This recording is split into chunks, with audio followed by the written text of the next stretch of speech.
He's now working back in electrical contractor. Oh, who is that? Oh, sexy. Look at those Superman pants. It's You like wear them super well. chewy. Do you know what that is? That's Dad Have you got Mode the 101. Have you got the pants that go with it? Only a ninja can get away with Dad Mode 101 like that. We are not throwing any abuse at him. He's a very respected man in the industry, isn't he? Really, we would never talk about his pants at all. Not at all. You should have seen me this morning. I had a Santa Claus onesie on. Well, that's just Dad Mode. I had my head on. I got a little bobble hat going like this, listening to some music, doing some typing. I can't get over the fact that people still think it's bloody Christmas and it's only the 1st of fucking December. But hey, maybe it's me, old school. 20th of December, you put the tree up. Right? Shall we go for a third one? We'll go. You know, I say what the fuck I want. Yeah, I know. All right. 5, 4, 3.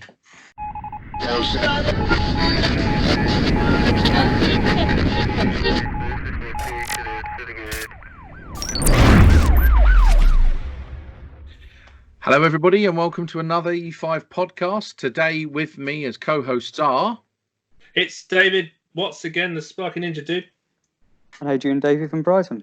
Adrian, Davey, it's your third time in the saddle. So I've got our last podcast. We spoke about education, put the world to rights, spoke a little bit about E5, but I've got a theory I want to put to you guys, and I'm sure you've probably got one or two more questions anyway. So years ago, Dave and Adrian, I went to see a voluntary regulatory body and met a former technical director there. I won't name them. And I was a client for Transport for London, and I had a very strange conversation where I was trying to inform them that I see the industry in a very poor light and competency and skills lacking. And the conversation then led to how are you going to build high speed 2? And I was like, well, what do you mean? I'm TfL. I'm not building high speed 2. But it was an analogy, an example of you're going to need containment electricians, installation electricians, commissioning electricians, general electricians, lighting electricians. You're going to, and I thought to myself, hang on a minute, this is the destruction of my trade. However, I want to put it to you guys. You think about what we spoke about, Dave, in the future of the electrical industry, of all that smart tech becoming default. You look at all of the necessary upskilling and training and qualifications with PV, EV, smart homes, potential DC and AC dual boards. You then look at how much digital technology is going into homes and connectivity. Is the term electrician a dead term, or will it be a dead term? Yes. Oh wow, I didn't expect you to say that. Okay, yes. So tell the people listening in their transits why. Let me just give you an example. Okay. Completely different subject. Okay.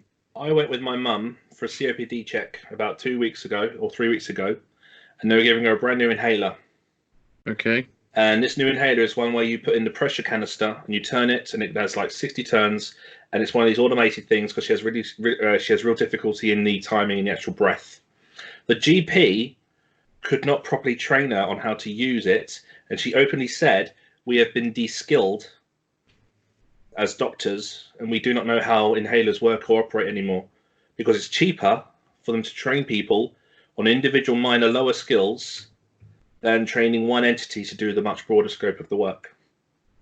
Yeah. So if you think about fabrication projects, metal munching, bending, things like that, for the larger contractors, it'll be cheaper, and we know it's already like that now, to have persons with defined minimal skill levels to employ them than someone who has a broader set of skills.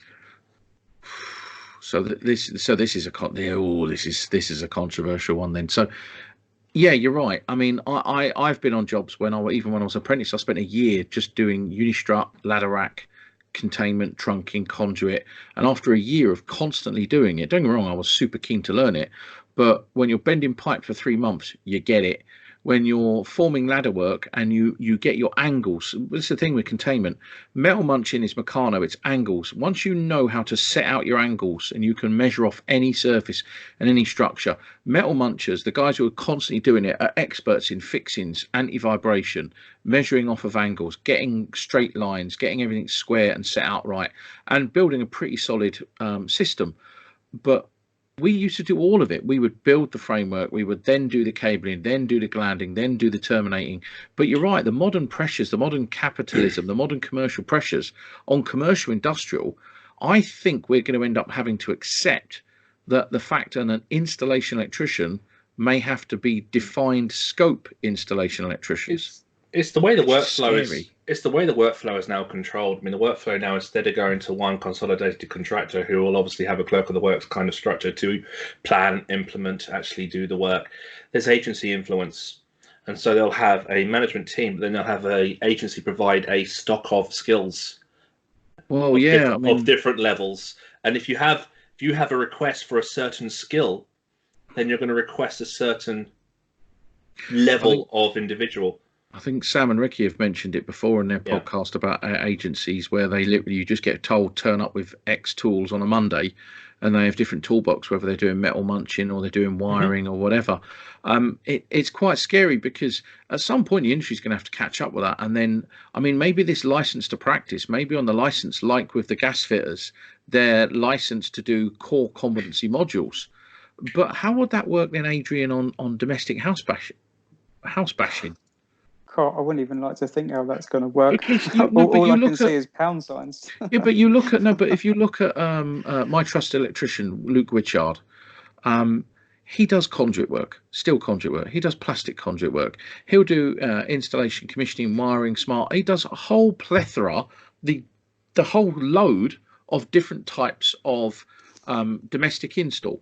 So he is a all-round installation electrician. But then Well, if he goes to commercial, what would he sit under? Well, what we need to also notice is a lot of people. I know Davey has not long mentioned this with regards to the differences between low level and high rise installations, etc. There's an attitude that domestic is of a lower level of risk or a lower element of risk, Shit, yeah. and there's this attitude that it's just domestic. Domestic electrical installations are the most dangerous in certain respects. Fundamentally, the installation at the end is not maintained under Electricity Work Regulation 4.2. It's just left in the ownership of a ordinary individual.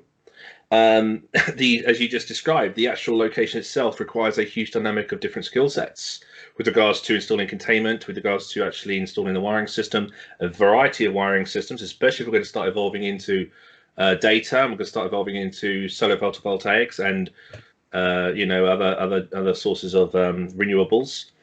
Plus, there's the initial verification and certification part as well. That has to all ideally come within one trained individual. Whilst you go to a commercial industry, yes, there are larger levels of incident energy. There are large levels of fault currents. In other words, the cables are bigger. They are harder to handle. They are harder to manipulate. They do require a certain level of experience, but the actual skill set is much more broad in domestic, in my view. And so the element of risk and competency needs to be much more closely looked at. And this is the thing. See, I've been fortunate. I've been able to dip my toe in both waters. The commercial, industrial, and commercial industrial was. I'm lucky. My apprenticeship, the first year was domestic commercial, and then the rest of it was commercial industrial. So I had some underpinning training, and then obviously when I was doubling up, I got to do a lot of domestic. And domestic is so undervalued and underappreciated. The guys, the one-man bands, especially the YouTubers who go around doing all that work and filming. It is a thankless, loveless task, and you don't know what's coming from one day to the next, what you're going to find.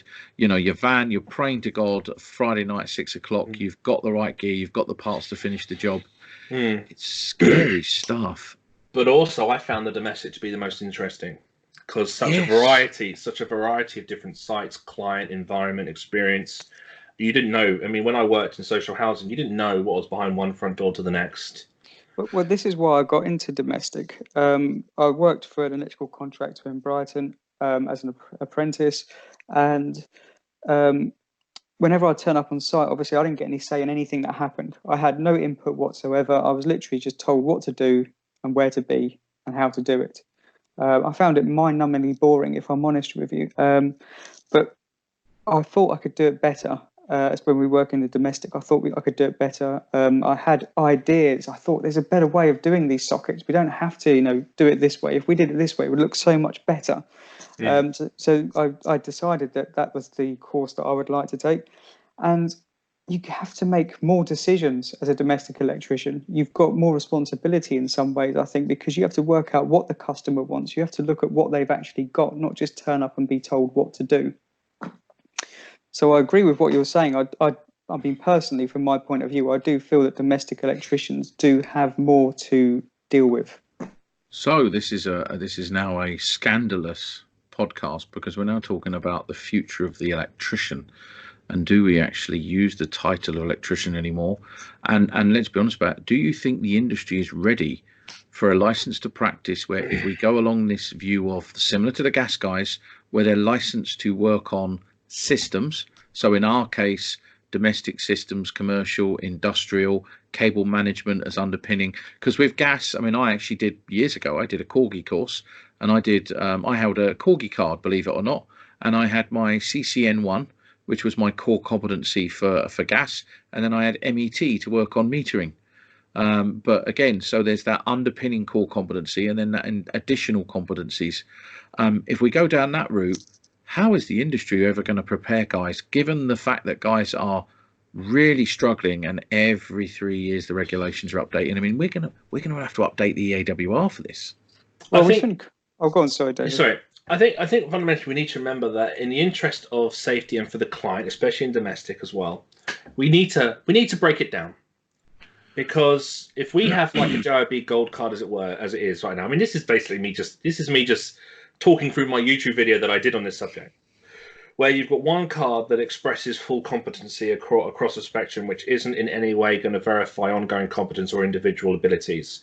If every individual ability is actually recognized as a separate license strategy, such as wiring systems, such as PV, such as EV, such as whatever, then a license would have to be given for each area, and each area would have to be maintained. Again, the model I always try to say would work would be where the organization that was going to obviously administrate this would have to provide that surplus back to those electricians to fund the CPD. So if they took the money from the electrician to provide the licensing strategy for the public to see their different licensing, that fee you would then invest into CPD to help maintain that skill set that license represents. And then if you have an electrician that maintains his level of CPD that you subscribe to, maybe, I don't know, 30 hours a year or something, then maybe the renewal would be 5 yearly. But if you don't, 3 yearly, you shortcome it. And then you have some individual assessments for those things that are done. We have to break it down, because the way it's worked up till now, we have so many fully qualified electricians, referring to a term we used in the last podcast on it, that don't have defined competence or skill relative to the nature of the work as required under EAWR, which you've just suggested may need to be rewritten for the work. And the client doesn't know how to determine one from the other unless the license says, this guy's done PV, this guy's done EV, this guy's done this work that you're requesting him to do. Or more importantly, the contractor is sending an individual who has that. Remember, the QS model doesn't work. So if they employ a contractor, they want to know the individual number reference of the employee, then they can go to a database that shows them those individual authorizations. And at the moment, the license system that I use is just to be clear, the license to practice that I use is a system that effectively verifies and validates employment history and originality of qualification. It doesn't mean the electrician is absolutely mint at doing every single part of the installation practices, but what it does do is it gives me some fundamental checks so that I can say I've took a reasonable step to technically look at their competencies. Do they have the qualifications? Do they have the applied time? Do they have accurate and real qualifications? That would have to be, I mean, I know they've got the who is it who's got it at the moment? It's a couple of guys who've gone for the qualified and assess model, which is good, but that may be is that maybe possibly where the future could be, where you have a licensing system where you're qualified and assessed against core modules. But this sounds like a rip up the book and rewrite it. And how will then industry bodies? Yeah, well, how are the industry bodies going to do this? And let's be honest about it, thing, isn't it? This industry probably, and I hate to say it probably does need to go down that road at some point. But how and when, without causing utter chaos, not like this industry isn't in a state of flux and chaos at the moment, but how and when will that get done? given the fact that the IET are working on this EngTech Elect stuff and this registered professional electrician, where does this all fit? Because I can genuinely say, as a practicing installation electrician, I was not good at everything. Because unless I was doing it every single day, that's why I call myself a fat Rusty Sparks. Unless you're doing it every single day, it's bloody difficult. And now you look at houses. I mean, I see the way guys are wiring on social media in houses. 3-plate and 2-plate seems to have, well, 2-plate's definitely changed now with the way some guys are wiring it and the use of Wagos in every single goddamn switch. And yeah, you used to be able to go anywhere and acknowledge and realise how the wiring was done to a common framework. Now it's every bloke seems to have their own bloody system almost. Well, again, every 6 months a guy goes to a new Alexa and there's a new manufacturer bringing a new innovation that rewrites things as well. Yeah. So there's no consistency. So let's go then to Adrian. So how Adrian, for the love of God, are we going to produce guys in 3 years with all of this bloody knowledge in their brains? Because as it stands, no, I have no idea. I have no idea. It's this, and I think this is one of the good things where E5 comes along and the social media guys, where we're trying to put a level of training and confidence building knowledge out into the public domain for free. I mean, Dave, your 18th edition thing single-handedly has probably done this industry more good than ever I've seen in the last 20 years. Where's my award then? Where's my bloody award then? You can have my medal. Okay? You can have my medal. We'll cut it in half and I'll send it to you. But no, Adrian, what's your view? I mean, I genuinely think it has. I've got lots I want to do, but not to the extent of what Dave has already done. Well, I think what Dave did was absolutely amazing. A completely selfless act. I mean, how many hours did that take you, David? It took me about 3 weeks of working about 8 hours a night. It was only done in the AMs. I did it in the AMs. I mean, that is just incredible. If I'm honest with you, that's insane, isn't it? Do you know what the worst thing? Do you know what the worst thing was? I did like the first 4 episodes and I uploaded it. After the first 4 episodes, I was like, oh shit, I'm committed now, and I had to carry on going. Yeah, I hadn't finished it. I just started uploading, and then I was like, okay, now I've got to keep going on. But yeah, full-time work, so I did it in the early morning. How many views has that had across the whole of those series? I haven't got a clue. It's probably in the hundreds of thousands if you add it all together. I have no idea. But what I do is I kind of assess the success of it by the amount of feedback I get from guys who have obviously done well. The biggest thing for me, and the main reason that I did it is obviously I knew the training industry. I know that the 18th edition was a great opportunity to force electricians on a new training journey. Which, if you guys think about it, how much in the 18th edition, going from the 17th edition Amendment 3 to the 18th edition, how much of a new training journey is really needed for that content? Bearing in mind, Part 8 was retracted. Yeah, not a lot. Not a lot.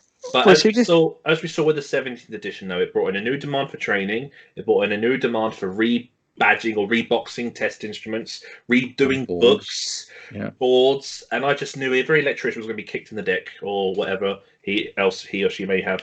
And I just said, well, what can I do? So I just did that. It does kind of feel that we're being taken advantage of at the moment. I mean, if you can get anything out of us for any amount of money out of us for any particular given thing, it just seems like we're just literally throwing money. So it's worth, people. Adrian, it's worth acknowledging the fact of the matter is every 3 years or 2, 3, 4 years, the regulation is going to update because of change technology. Me and Dave have already noted that this country is over a decade behind where Europe and the rest of the world are. So we know that changes are coming fast, hard and furious. We also know the skill sets and qualifications are not quite there. The competency is going to need, as Dave's phenomenal term, leveling up massively, which is why we're trying to give people that very open, honest and transparent approach to this is what's coming. You can be better prepared and make better choices for your business, henceforth your earning potential and your family. But one of the key things as well with what Dave has done with his 18th edition training, Dave did that selflessly, but he doesn't give a toss about viewers. and he hasn't got the one thing I love, and I'm going to say it on this podcast, so it's here for eternity, Dave. So close your ears. All right. But the one thing that Dave has taught me the most is when you're doing all of this social media stuff, don't give a shit about all the views and the likes and all the rest of it. Now, there are some people who are social media gurus going, oh, no, it's all about that. No, it's not. We are doing this because it's the right thing to do. And as Dave said, the best reward for his videos is the emails, the positive feedback, the direct messages. I mean, I'll be honest with you, I've had them, and I've only just got started doing my stuff, and I don't intend to do what, or I can't do what Dave has done. But the feedback we've had on this podcast, I mean, to date, Dave, we've had 7,000, I think over 7,000 listens across the social media platforms. But if it was 700, we would still be happy, because these are a repository of knowledge and debate and information and engagement with people who may be sat in their van driving along the M6. Hello, Edouard, by the way. Here's the thing that I like about David's, test 18th edition update course, was that it was free. As I was saying, it feels like we're happy. Hang on a minute, he charged me 50 quid. Well, it just feels like we're paying out so much at the moment to be electricians, and if it was true that what the Daily Mail say, that we're earning 156 grand a year, it really wouldn't be a problem. But everyone that I speak to is struggling to earn 20 grand a year. Yes, they are. And then also on top of that, you're then having to pay out for training. You're having to pay out for the right kind of tools. We're kind of feel like we're the lowest paid trade on site at the moment. There was a guy on Twitter the other day whose rate was compared to that of a painter. Yeah. I just don't see how it people is. It's really weird the way the money works, because I've been to rail industry dues, where the electrical industry, I actually went to the rail electrical industry charity night, and it was started by High Speed One and all the electrical contractors there, and it was a huge backpacking jolly up with lots and lots of high value project and senior people within the rail industry. I was there. I felt very uncomfortable, to be honest with you, and it was all about industry bodies looking after the contractors and the senior bods. And I look at these commercial industrial projects like rail ones, nuclear ones, where they're billions and hundreds of millions of pounds, where the industry can just see money coming in, but the little guy, the one-man band driving his escort van, struggling to pay his bills. What do you think? Selling him a badge. What do you think's been the demise of the electricians' wages? Why do you think it's sort of declined as much as it has? Yes, there's a number. I mean, we know the decline's been, going for decades. From my personal experience, however, obviously, when I qualified and got the tools, and then Part P came in, there was a huge growth in workers authorised into the industry in the domestic sector. Yeah. We had, obviously, every year there'd be one generation retire, one generation come in. But when the new method of entry came in, there was a new field of I'm not going to call them electricians, but domestic installers are authorized workers wearing the same badges and livery, entering. So that basically the site has to give. And that was value. Those guys didn't carry the same value, and they pushed the price down. We saw a kind of similar trend with obviously things like workmanship, the decline of workmanship at the same time. We had the fires creeping up, and one of the causes of that was workmanship was one of the primary causes of that. There are a number of other reasons as well, but my personal frustration was the perversion of Part P, with the way they just allowed themselves to authorize. And again, they're supposed to assess competence. They defined competence, they determined competence, and that let people come in from many different avenues than the 3-year journey, and that's diluted the market. So I have an alternative view. By the way, I completely agree with Dave. I think when I was doing my apprenticeship, electrical contractors, you had to look for them. And I always had a full order book, and there was always, from pricing to starting a job, you were looking at maybe 3 months minimum wait. Even in the domestic world or commercial industrial, there was a bit of a delay while they got their labour and their resources. And Dave's right, one generation leaves, another generation comes. Part P opens the floodgates. However, I have an alternative view, and people are going to say I'm JIB bashing. I'm not.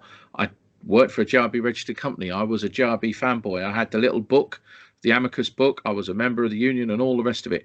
But the one thing that really annoyed me, the salary, the wages, the rates have barely shifted in decades. Now, I have a friend who runs a JIB registered company, and he turned around to me about 4 or 5 years ago, and he said, "That's it, I'm packing up and I'm leaving." And I went, "Why?" And he said, "I've just had an agency ring me," who, by the way, have also contributed to this, because they are a layer, or what do you call them in government? A quango, an unnecessary layer of crap that just skims off the top. But he basically turned around and said, "I have had an offer from an agency for various trades." I went, "Great, because you do little bits." And he went, yeah. He said, "I was offered $19.50 an hour for an electrician." That's paying the agency, not paying the men. Obviously, the men will get 16 odd pound. He said £21 for a painter and decorator, and £26 an hour for a fucking tiler. Now, how long is a tiling course? About 4 or 5 days. So a guy who did a 5-day course is now a higher premium trade than an electrician who's done 3 to 4 years in college or an apprenticeship. And the minute he realised that, okay, he well, was look, furious. I think I hold a JIB and the union accountable for not increasing the salaries in line with other trades. They may argue we've done it in line with inflation. Bullshit. Our salaries have stagnated for decades. Well, I'm not a JIB man. Not got a card. Not worked for a company. You have. You still got your card. So tell me, what have they done? I mean, Steve's just retired. He got his little trophy at the last award ceremony. We've now got Jay in there. What have they done in his Nothing. I haven't, no offense to the bloke, but I haven't seen them actually achieve any, other than trying to launch this register of electricians, which to me was just a market employ to try and get their numbers to look bigger than what they are. It's really difficult, because at the end of the day, I mean, I shouldn't, as you know, I shouldn't have a JIB card because I don't work for a JIB company. And under the JIB bylaws, you shouldn't hold one if you don't work for a JIB company. But they let you renew it. But they let me renew it. Why? Because it helps their numbers. It's also a tax. It's money for them. They're breaking their own rules. Now, a lot of people, by the way, if you go and look at the JIB handbook, you'll see for yourself. I did mention this on Ricky and Sam's podcast, because a lot of self-employed guys who've got JIB gold cards, well, they're not technically JIB gold card holders anymore. Because the minute you leave a JIB company, you're supposed to hand it back.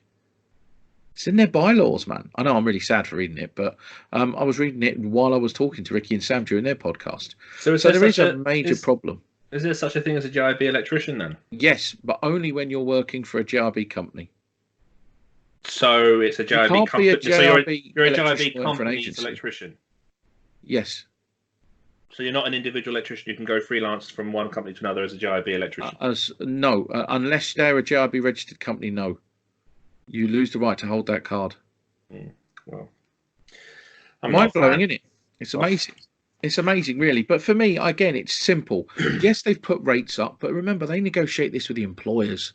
The T Clarks of this world, the NG Baileys, the MCORs, well, no, MCORs, but they negotiate with it, and they have never wanted to put the rates up because it affects their bottom line. And when you're the trade who are the last boys in and the ones under maximum pressure, the last thing you want is guys' rates getting affected. And that's why Sparks now have just become, let's be honest about it, they've become whores. They just go wherever the money is the most because they've got families to feed. I know, trust me. A lot of them openly say that they don't work to the regulations because they can't afford to. They say they cut corners because they can't afford to work to the regulations. That's scary. That wasn't never me. But in all fairness, when I was a JIB registered electrician anyway, most of my time was spent pulling in armoured, putting in buzzbar chambers, putting in conduit and lighting systems. It was big Meccano metal munching cable pulling. That was what a lot of because why would you have a JIB registered domestic company? Okay, so I'm going to call you out then, Paul. When you got yours, yes. I know you got yours, Mrs. Soames got his. Why do you show it off?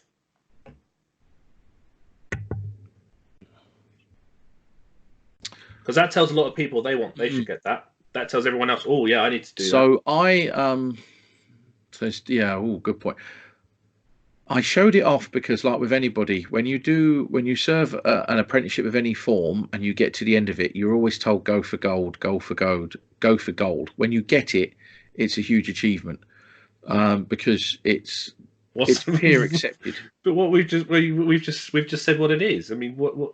It's yeah, but remember saying when you get it, it's individual recognition of I've attained these levels of qualifications. I've served this amount of time. So to become an electrician, I believe you had to do at least 3 years. You to get an approved card, you had to do another 2 years. You then had to do another 2 years to get your technician's ticket. So what it was, and let's be honest about it, the gold card was the only thing for the last 20 odd years, well, before Part P, I suppose, showing my age, where there was a dedicated path and steps to take to get an approved electrician's ticket. So you're sentimental about it? I think it's sentiment, but remember one thing. When my card expires, because I sent them my 18th edition, they sent me a new one, which is really weird. They've removed my approved status.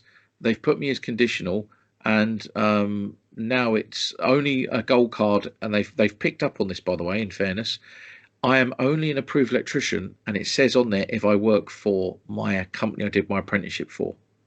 So they finally picked up on it. But I've held that card for donkey's years. I left the company I did my apprenticeship with nearly 20 years ago. How easy is it to get one of those cards now?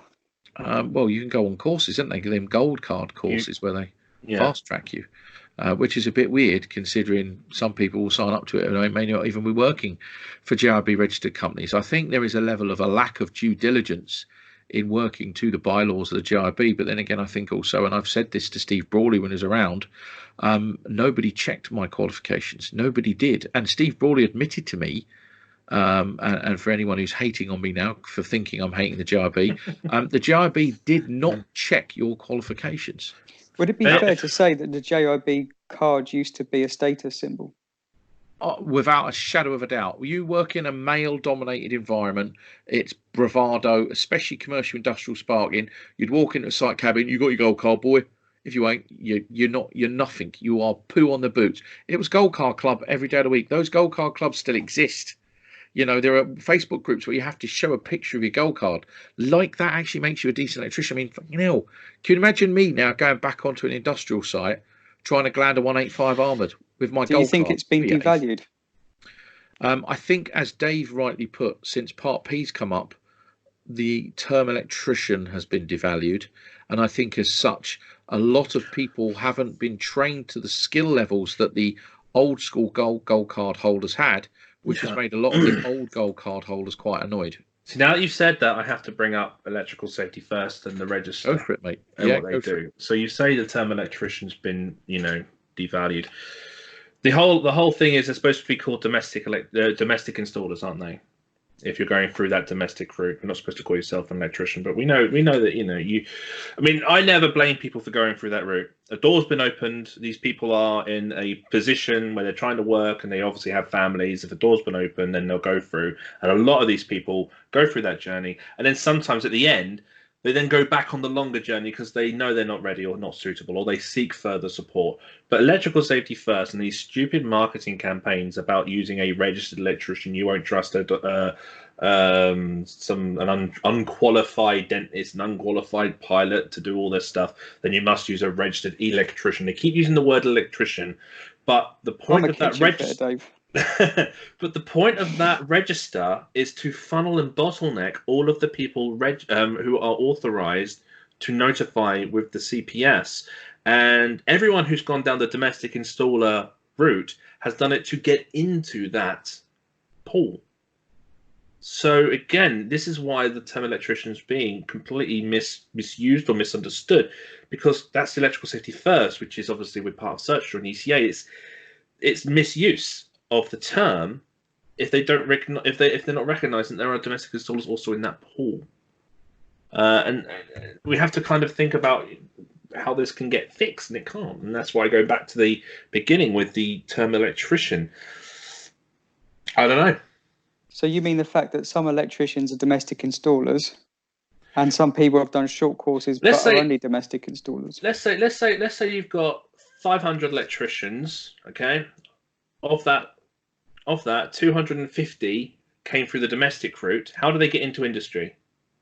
They have to be authorized by a CPS to then work. So they are automatically, that 250 is automatically, any 250 that come through are going straight into that list. But the 250 electricians could be just 250 of 1,000 electricians, and the rest have gone off into non-domestic work. Right. So some electricians are going in that list as well. That's fine. But every domestically biased person is going in that list because that's how they get the work, and that's the whole direction that their training is going in. You need to do this training to go through this enrollment process to join this voluntary body to then go on the register, which is this list. So every domestically biased trained person is in there. And unfortunately for the public, they can't then look on that list and see which route you've taken to get into the industry. No, because obviously NIC did do the domestic installer badge and the accredited, but there was no definition in the levels of competence of the two.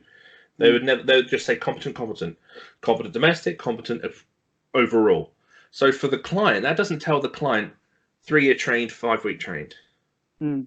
You know. See, when I'm looking to have work done, for instance, I set myself a budget, how much I want to pay. I try to get somebody of sufficient skill to fit within my budget. But a lot of what makes up my decision is that person, the amount of years that person's put into that trade. You know, if let's say I wanted a job for $5,000 and I get 3 people turn up, one's been doing it for a week, he's instantly not, he's out of the running. And then I've got 2 guys that are left, one's done it for 10 years, one's done it for 15 years. I'd like to get the guy that's done it for 15 years, depending on the cost. But I'd definitely take the 10-year one over the 5-week one. You know, it's a case. It's a case of how the client, or most importantly the public, are properly informed. The government tell them to go to this register. The government wanted a register, which, I mean, I did videos on this about the whole palaver with creating the single register. There were 2 registers for quite a period of time, because NAPE had one register which had everybody in but the ECA, Alexa and NIC, or ECA and Social, and they had their own. And then they tried to bang their heads together, and they finally created the one. They were still wanting, though, not companies. They wanted individuals. They wanted individual electricians registered, which we are seeing happening soon. I don't think we're going to cover that in this podcast, though, because there's a lot we're seeing happening. Do you think it would be too much to ask for the competent person schemes to actually advertise the qualifications that you've got? You'd have to then, again, this is where they'll just talk about data, and they talk about handling it and administrating it. So while you've been talking, I've been reading the JIB handbook for 2019, available as a free PDF. Section 17 on page 21, cessation of membership. The membership of an employer participant shall cease if such participant ceases to be an employer, obviously, so if the company goes tits, is in default with payments of subs. But then it's quite interesting. Then it says then in 18, the membership of an employee shall cease if the participant, 1, ceases to be an employee in the industry, so if a spark quits, or 2, ceases to be employed by a JIB employer participant, or is in default with payments. Now, I read that as if you're not paying your subs and you leave a JIB company, you're no longer JIB registered. But again, I think this is the thing. I think they want the numbers, so I think that's obviously being translated differently. Just going into it, 18C. When an employee participant ceases to be a member of the JIB, the participant must return their ECS card to the JIB. Well, let's email Jay and ask how many they've returned in the last 2 years. That's a good question if anyone from the JIB are listening. How many people actually have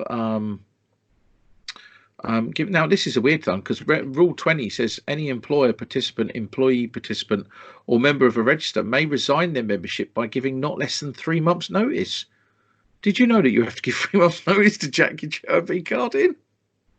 I didn't know that either. It's a bit. So how do you have a card?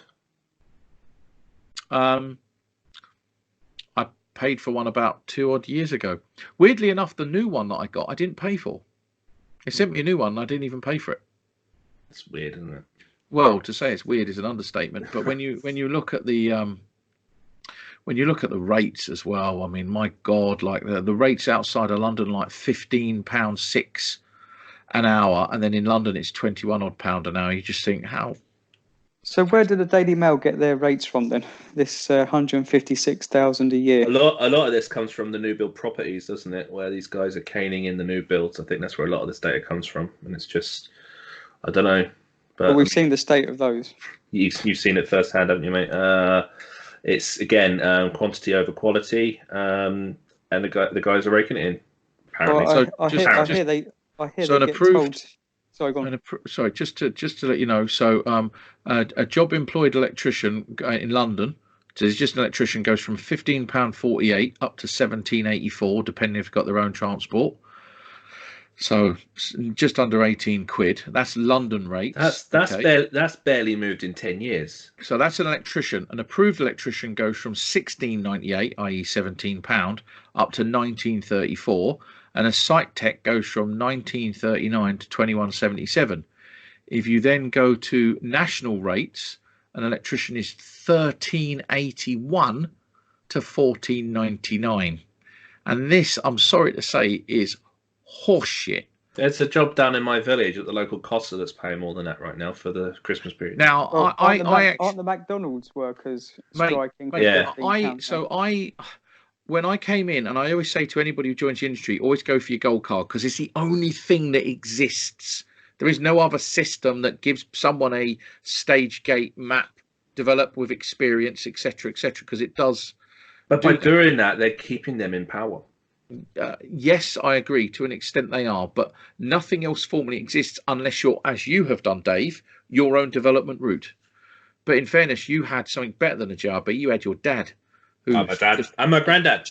And your granddad. So I look at them rates and I see an industry body that is not doing what's right for the electricians and their families.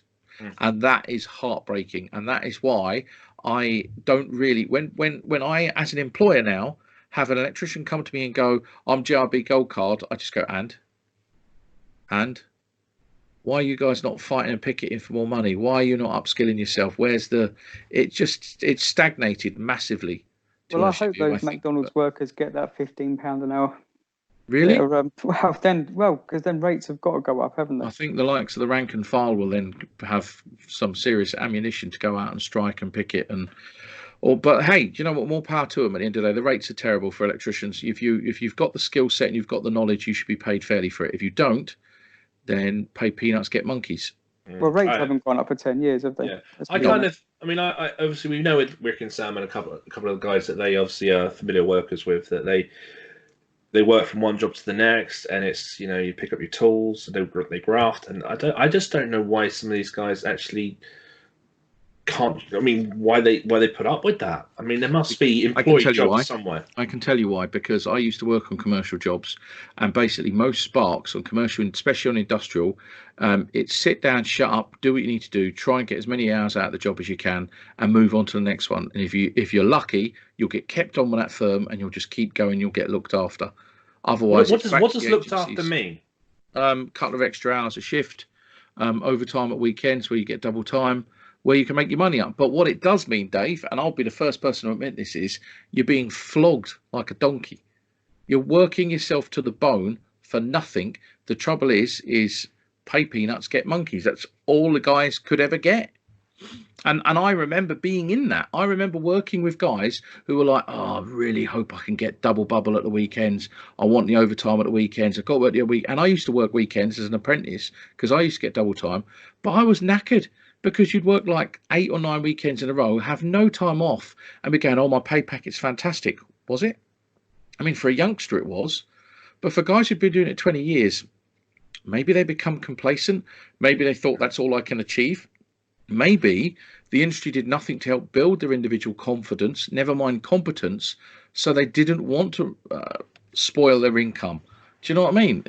Each to their own, I suppose. But see, I kind of marry along with this and conclude that there's some validity in deliberately keeping a lot of electricians dampered down in their technical knowledge, so they don't speak up or decide to think better for themselves. Yeah, I mean, I agree. there's so much effort now to just give so much disrespect to electricians. And this is why I said earlier, was it in this podcast or another one, where I'm not a committee guy. I'd much rather kind of stand down with electricians and try and just kick whoever we can to kind of get some respect back to these sparks on the floor, and put the electricians where they should be. But there must be, if these guys aren't going to speak up for themselves or just maintain their technical knowledge or push themselves beyond, and they're going to carry on working like that, then we've got to look at ways to support them. This is why I've had a controversial career, because I still remember being that grunty, hairy-ass spark in whatever meeting I'm in. And when people talk about my trade and my discipline, I get very emotional and passionate, because I sit there and go, have you ever done a swan neck on a conduit? Have you ever done a double bubble set? Have you ever done this? Do you realize how much time and energy and resource and labor it takes to do a quality job? And the whole room's always no. That's when it was a craft. Yes, when it was a proper craft. And for me, I try and use my experience to inform clients and other engineers at various layers to actually realize that it can still be a craft, and it needs to be a craft because of the science and the hazards working around it. And that's why I spend a lot of my time up in the nosebleeds, trying to use my influence there if I can, to make lives better for the general guys, rather than being in the trenches just chucking grenades over. I would rather actually be. But at the same time, you're now seeing how important it is to look at the training colleges. Listen, and you're looking at the attitude of these lecturers and things. The E5 has opened up a whole new spectrum of view as to the root causes. Throughout everything I've ever done, I did some auditor training, and it made me look at root cause analysis.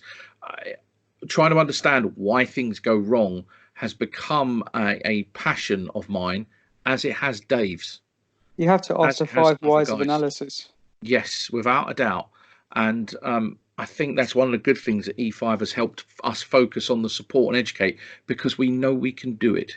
We don't need an industry body's permission nor help.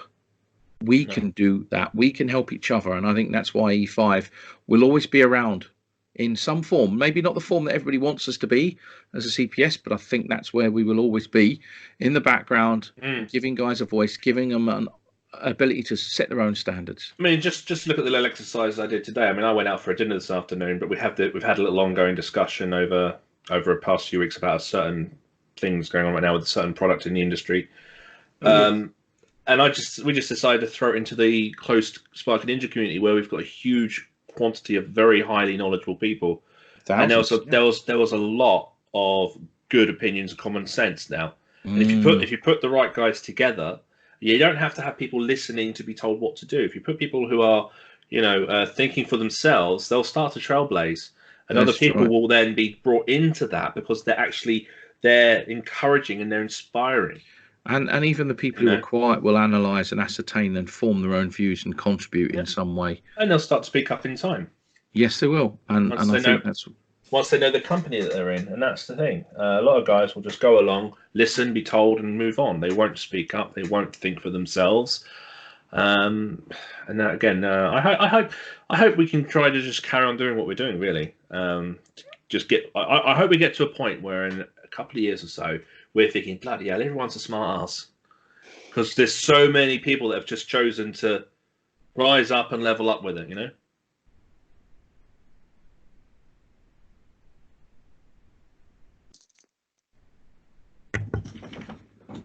Sorry about that. That was the... You completely disappeared. Yeah, sorry. Oh, yeah. So I've got to go to bed, guys. Okay, no worries. We'll cut that bit out. Anyway, right. Well, we can spend hours talking about this, putting the world to rights. I think we know where E5's going and where we have a place, and that's growing and emerging. Chaps, any final thoughts before we knock this one on the head? No, I hope we answered your question that you had at the very beginning. What was it? It was just about the status money of or something. Yeah. No, it was the status of the term electrician. Oh, yeah, that's knackered. Yeah. Yeah, it's kind of going to grow and develop, isn't it? But you heard that here first as well. I think we're the only ones openly having that chat about it. Adrian, not to put you off training, but you have your work cut out for you, sir. I look forward to joining you one day in the training community, once I feel good enough to actually contribute to the training world, on a full-time basis, that is. Dave, you're a legend as always. Any last words, chaps? Well, take care, guys. And if anyone Brilliant. can do it, Paul, it'll be you. Awesome. Thank you for those kind words. Right. And to all the listeners, hope we've not bored you. Thank you very much for listening. Until the next one, take care of yourself and each other. Bye bye. Bye. Take care.